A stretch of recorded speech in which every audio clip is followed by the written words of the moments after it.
Hello students, हम लोग आज सीटेट का और एलटी से रिलेटेड एक टॉपिक हम लोग ले रहे हैं। जो टॉपिक हमारा है बालकों में वृद्धि और विकास और इसमें आनुवंशिकता का क्या प्रभाव पड़ता है। ये टॉपिक आपका एलटी में भी है और ये टॉपिक आप लोगों को टीईटी के एग्ज़ाम्स में भी देखने को मिलेगा। देखिए, इसमें सबसे पहले हमारे पास क्या है, बालकों में वृद्धि क्या होती है। ठीक है, वृद्धि व्यक्ति के शरीर की लंबाई, चौड़ाई तथा भार आदि में जो परिवर्तन होते हैं, जो प्रत्यक्ष रूप से दिखाई देते हैं, जो भौतिक परिवर्तन होते हैं। भौतिक परिवर्तन मतलब होता है लंबाई का बढ़ना, चौड़ाई होना, भार में वृद्धि होना, ये सब भौतिक परिवर्तन के अंतर्गत आते हैं। ये सब वृद्धि कहलाती है।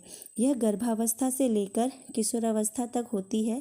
शरीर में जो वृद्धि होती है वह कोशिकाओं के विघटन तथा विभाजन पर आधारित होती है। ठीक है, तो हमसे कभी क्वेश्चन बन सकता है कि जो वृद्धि होती है उसमें कौन सा परिवर्तन होता है। तो वृद्धि में लंबाई, चौड़ाई तथा भार में परिवर्तन होता है, या फिर प्रत्यक्ष रूप से दिखाई देने वाला परिवर्तन होता है, या एक भौतिक परिवर्तन होता है। वृद्धि को मापा जा सकता है, अर्थात यह मात्रात्मक होती है।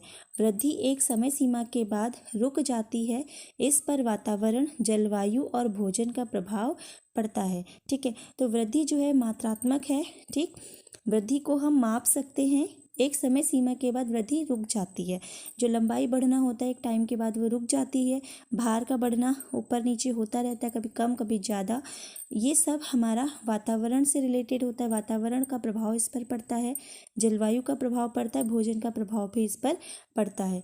जो हम लोग देखते हैं कि अगर हम प्रोटीन, कार्बोहाइड्रेट, वसा सब संतुलित मात्रा में ना लें तो एक मानव की जो वृद्धि है वो अच्छे से नहीं हो पाएगी। तो वृद्धि से रिलेटेड जो क्वेश्चंस हमारे पास बनेंगे, एक क्वेश्चन ये भी बन सकता है कि वृद्धि को मापा जा सकता है या नहीं। वृद्धि कैसी होती है, मात्रात्मक, गुणात्मक, या फिर मात्रात्मक या गुणात्मक दोनों, या कोई नहीं। तो वृद्धि होती है मात्रात्मक। ठीक है, अब आते हैं हार्लॉक के अनुसार। हार्लॉक के अनुसार वृद्धि से आशय प्राणी का आकार व संरचना में परिवर्तन है। ठीक है, तो ये कभी कभी क्वेश्चन बन सकता है कि आपको डेफिनेशन दे दी जाए कि वृद्धि से आशय प्राणी का आकार व संरचना में परिवर्तन है, या किसका कथन है। तो ये कथन है हार्लॉक का। ठीक है, अब आता है अगला हमारे पास विकास, डेवलपमेंट। डेवलपमेंट और जो विकास है और जो वृद्धि है, इन दोनों में डिफरेंस है। ठीक है, वृद्धि विकास का ही एक क्या होता है, पहलू होता है। ठीक है, विकास का तात्पर्य है शारीरिक, मानसिक, सामाजिक, संवेगात्मक और बौद्धिक क्षेत्रों में परिपक्वता हासिल करना। ठीक है, विकास की प्रक्रिया जीवन पर्यंत चलती रहती है। इसमें होने वाले परिवर्तन प्रत्यक्ष रूप से दिखाई नहीं देते। आप देखो यहाँ पर क्या है, यह गुणात्मक व परिमाणात्मक होती है। मतलब गुणात्मक है और परिमाणात्मक भी है, और यह मात्रात्मक भी हो सकती है। ठीक है, इसे हम माप भी सकते हैं, लेकिन मेन है कि यह गुणात्मक और परिमाणात्मक होती है। ठीक है, अब देखिए यहाँ पे जो विकास हमारा होता है ये जीवन पर्यंत चलता है। ठीक, विकास आंतरिक एवं बाह्य कारणों से व्यक्ति में परिवर्तन होता है, विकास का मतलब। ठीक, जो इसमें गुणात्मक और परिमाणात्मक परिवर्तन सामान्यतः देखे जा सकते हैं। जैसे कि अगर आप देखोगे कि जो बालक के अंदर चेंजेस आते हैं, बालक स्टार्टिंग में अपनी चीज़ों को पहले हाथ पाँव चलाना सीखता है। पहले उंगली, मुट्ठी बंद रहती है उसकी, धीरे धीरे से वो खोलता है, उंगलियों को पहचानना सीखता है। तो विकास जो है वो एक गुणात्मक परिवर्तन को, मतलब वो चीज़ों को क्या करता है, रिलेट करके सीखना सीखता है। जब वो मुट्ठी को खोलना सीखेगा तो वो चीज़ों को पकड़ना सीखेगा, अपनी उंगलियों से उन चीज़ों को पकड़ने की कोशिश करेगा। पकड़ेगा तो फिर उस चीज़ को वो अपने मुंह पे ले जाने की कोशिश करेगा। मतलब एक चीज़ का दूसरी चीज़ से रिलेट करके वो काम को करना सीखता है। ठीक है, सरल से जटिल की तरफ को जाना सीखता है। ठीक, और मात्रात्मक भी ये हो सकता है। राइट, अब देखो यहाँ पे एक चीज़ हमें ध्यान रखना है कि जो इसमें परिवर्तन होते हैं ये प्रगतिशील और नियमित रूप से होते हैं। ठीक है, इनमें एक क्रम का अनुसरण करते हैं, धीरे धीरे ये चलते हैं। मतलब विकास जो है वो एक क्रम का अनुसरण करता है। क्रम का अनुसरण, बच्चा पहले लेटा रहता है, फिर धीरे धीरे वो पलटने की कोशिश करता है, सारे बच्चे पलटने की कोशिश करेंगे, लेटने के बाद पलटने की कोशिश करेंगे, फिर वो बैठने की कोशिश करेंगे, बैठेगा, फिर वो अपना घुटना टेक के चलना स्टार्ट करेगा हाथ और पैरों से, फिर वो खड़ा होना स्टार्ट करेगा, फिर वो चलना स्टार्ट करेगा। ये सब में एक जैसे होते हैं, यानी कि क्रम के अकॉर्डिंग ये चलते हैं, क्रमानुसार ये वृद्धि में परिवर्तन होता है, ठीक है, विकास में परिवर्तन होने लगता है। तो ये बात आपको ध्यान रखनी है, ठीक है। आपको ये ध्यान रखना है कि यह कुछ क्षेत्रों में बहुत तीव्र गति से होता है, जो विकास होता है कुछ क्षेत्रों में बहुत तीव्र गति से होता है, कुछ क्षेत्रों में यह धीमी गति से होता है, ठीक है। कुछ क्षेत्रों में जैसे जो इन्फेंसी होती है, जो शैशवाकाल होता है, उसमें बच्चे का जो मस्तिष्क, जो दिमाग होता है, बहुत तेज़ी से परिपक्व होता है, तेज़ी से उसमें वृद्धि होती है, बहुत तेज़ी से उसमें विकास होता है, वह बच्चा जल्दी जल्दी चीज़ों को अनुसरण करना सीख जाता है, ठीक है। तो विकास गुणात्मक व परिमाणात्मक होते हैं, यह मात्रात्मक भी हो सकते हैं, ये बात आपको ध्यान रखनी है, ठीक। अब देखो, अब आते हैं विकास के आयाम क्या क्या हैं। जो विकास के आयाम हैं उनमें आता है, जैसे पहला है शारीरिक विकास। शारीरिक विकास तो नाम से ही पता चल रहा है, ऊंचाई, शारीरिक अनुपात में वृद्धि स्पष्ट रूप से देखा जा सकता है। यह आंतरिक अवयव दिखाई तो नहीं देते, लेकिन इनका समुचित विकास होता रहता है, ठीक है। तो शारीरिक विकास में चेंजेस होते हैं। अब आता है मानसिक विकास। वह विकास जिसके अंतर्गत विभिन्न प्रकार की समस्याओं को सुलझाने में अपनी मानसिक शक्तियों का प्रयोग करना होता है, वो मानसिक विकास है, नाम से ही पता चल रहा है, मेंटल डेवलपमेंट।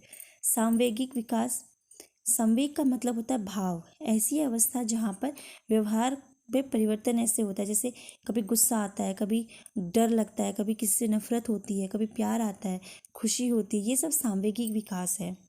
क्रियात्मक विकास, क्रियात्मक मतलब मोटर डेवलपमेंट, मतलब काम करने की जो शक्तियाँ हमारे अंदर आती हैं, क्षमताएं जो हमारे अंदर आती है, वो क्रियात्मक विकास में आता है, ठीक है। काम करना, व्यक्ति का कार्य करने की शक्तियों से रिलेटेड होता है क्रियात्मक विकास, क्रिया मतलब काम करना। भाषाई विकास, यह एक प्रकार का संज्ञानात्मक विकास है, ठीक है, जो संज्ञान से रिलेटेड होता है। अपनी भावनाओं को व्यक्त करने के लिए व्यक्ति भाषा का प्रयोग करता है, और ये भाषा अपने परिवेश से सीखता है। अगर हम ऐसे परिवेश में रह रहे हैं जहाँ पर पहाड़ी बोली जाती है, तो हम भी पहाड़ी में ही अपनी विचारों का आदान प्रदान करेंगे, ठीक है। अगर हम कहीं किसी इंग्लिश वाली जगह पर चले जाए जहाँ पे सब लोग इंग्लिश में बात करते हैं, तो इंग्लिश में ही अपनी भाषा का, उसका भाषा का विकास होगा, उसी से हम अपने कम्युनिकेशन को डेवलप करेंगे, ठीक है। तो ये रशियन में रशिया की लैंग्वेज हो जाएगी। तो ये सब कुछ हमारे पास भाषाई विकास के अंतर्गत आता है। सामाजिक विकास क्या होता है? समाज के अंतर्गत रहकर विभिन्न पहलुओं को सीखना, जैसे चरित्र का निर्माण करना, सद्गुण आना, ये सामाजिक विकास है। जो व्यक्ति होता है उसकी जो पहली पाठशाला होती है वो उसका परिवार होता है, और जो द्वितीय पाठशाला होती है वो समाज होता है। समाज के साथ साथ में फिर हम यहाँ पे स्कूल भी ले सकते हैं, ये सब द्वितीय पाठशाला में आती है। पहली पाठशाला उसका परिवार है, ठीक है। अब आता है हमारे पास नेक्स्ट, वृद्धि विकास की प्रक्रिया का एक चरण है। वृद्धि आजीवन नहीं होती, जबकि विकास एक सतत प्रक्रिया है। ये बात आपको ध्यान रखनी है, ठीक है, ये इंपॉर्टेंट लाइन है। वृद्धि तथा विकास को प्रभावित करने वाले कारक, इनको कौन कौन से कारक प्रभावित करते हैं? जैसे वृद्धि और विकास को सबसे पहले कारक है पोषण। अगर हम किसी बच्चे को अच्छा पोषण नहीं देंगे, अच्छा खान पान नहीं देंगे, वसा, कार्बोहाइड्रेट, प्रोटीन उसे प्रॉपर मात्रा में नहीं मिलेगा, तो ना उसका वृद्धि सही से होगा, ना ही उसका विकास ठीक से होगा, ठीक है। वृद्धि विकास में को प्रभावित करती है। अगर किसी बच्चे का की वृद्धि, उसका मान लो कोई बौने होते हैं, तो अगर वो छोटे साइज़ के हैं, जो उनका हाइट कम है, तो क्या होगा कि उनका विकास, उनका मेंटल डेवलपमेंट भी अच्छे से नहीं हो पाएगा। वंशानुगत, देखो हम इस बात को नहीं मानते, या फिर बोल सकते हैं कि वंशानुक्रम जो है, वंशानुगत चीज़ें कम होती हैं, लेकिन वंश का भी व्यक्ति के वृद्धि और विकास पर प्रभाव पड़ता है। अगर किसी परिवार में सारे के सारे लोग एक नॉर्मल हाइट के हैं, तो आगे की जनरेशन भी नॉर्मल हाइट की ही होगी, ठीक है। अगर हम देखें कि बच्चे परिवार में ऐसा वंश, ऐसे हेरिडिटी चली आ रही है कि परिवार में सब लोग अच्छे पढ़े लिखे हैं, तो बच्चा जो होगा वो भी पढ़ने लिखने की तरफ को अग्रसर होगा, ठीक है। लिंग हो गया, वायु व प्रकाश हो गया, अंतःस्रावी ग्रंथियाँ हो गई। और शारीरिक क्रिया के अंदर अंतःस्रावी ग्रंथियों के अंदर आता है जो हमारे बॉडी में जो ग्रंथियाँ हैं उनसे जो हार्मोन्स रिलीज होता है उनसे डिपेंड कर उन पर। शारीरिक क्रिया योगा करना, खेलना कूदना, व्यायाम करना, ये सब शारीरिक क्रिया के अंतर्गत आता है। ठीक है, अब आता है वृद्धि की अवस्थाएं क्या क्या होती हैं। वृद्धि की अवस्थाएं होती हैं, सबसे पहला शैशवकाल इन्फेंसी, ये जन्म से 2 वर्ष तक होती है। यहाँ पर बच्चों का जो शारीरिक और मानसिक विकास होता है वो बहुत तेज़ी से होता है। ये क्वेश्चन बहुत बार सीटेट में पूछा जा चुका है और अदर एग्जाम्स में भी पूछा जा चुका है कि बच्चे का सबसे ज़्यादा जो विकास होता है वो कहाँ होता है, वो है शैशव काल में। बाल्यकाल, 2 प्रकार के बाल्यकाल होते हैं, एक पूर्व बाल्यकाल और एक उत्तर बाल्यकाल। पूर्व बाल्यकाल को 2 से 6 साल तक रखा गया है और उत्तर बाल्यकाल को 6 से 12 वर्ष तक रखा गया है। 6 से 12 तक वर्ष के बीच में जो दृष्टिकोण होता है हमारा वो खोजी होता है, मतलब बच्चा नई नई चीज़ों को सीखने की कोशिश करता है, नई नई बातों को जानने की कोशिश करता है, ये उत्तर बाल्यकाल में होगा।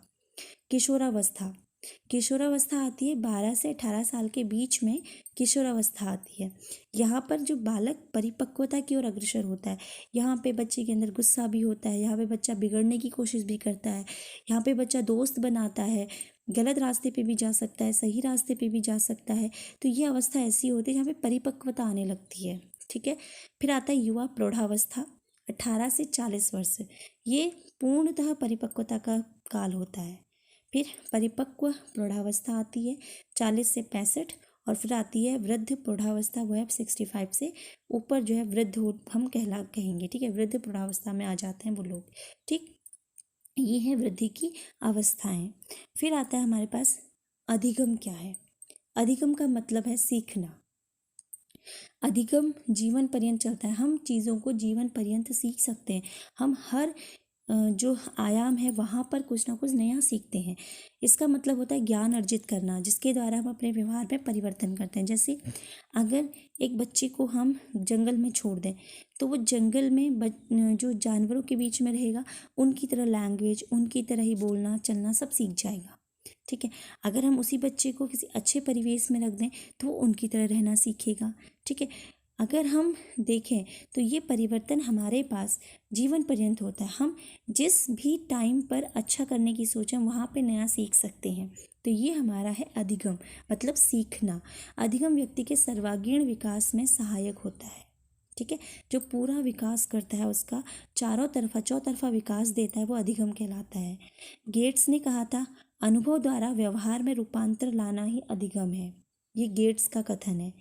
E.A. पील के अनुसार वह परिवर्तन जो वातावरण के परिवर्तनों के अनुसरण में होता है।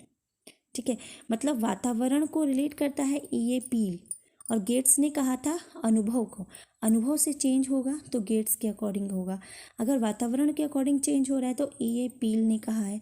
और क्रो ने कहा है सीखना आदतों एवं ज्ञान अभिवृत्तियों का अर्जन है। अर्जन मतलब अर्जित करना, ये सीखना कहलाता है। अधिगम मतलब होता है कि हमारी जो आदतें हैं, हमारी जो नॉलेज है, हमारी अभिवृत्तियां हैं, उनको अर्जित करना, ये क्या है, हमारा अधिगम है या फिर सीखना है। ये हमारा विकास और अधिगम था। ठीक है, अब देखो हम इस पर रिलेटेड क्वेश्चन करेंगे जो कि नेक्स्ट वीडियो में आएगी। अगर आपको ये वीडियो आपको समझ में आती है तो आप यहाँ पे इस चैनल को सब्सक्राइब कीजिए। नेक्स्ट वीडियो में हम इससे रिलेटेड क्वेश्चन करेंगे। ये हमारा फर्स्ट टॉपिक था जो कि LT में भी आएगा आपका और आपके TET के एग्ज़ाम में भी आएगा। ठीक है, थैंक यू स्टूडेंट्स।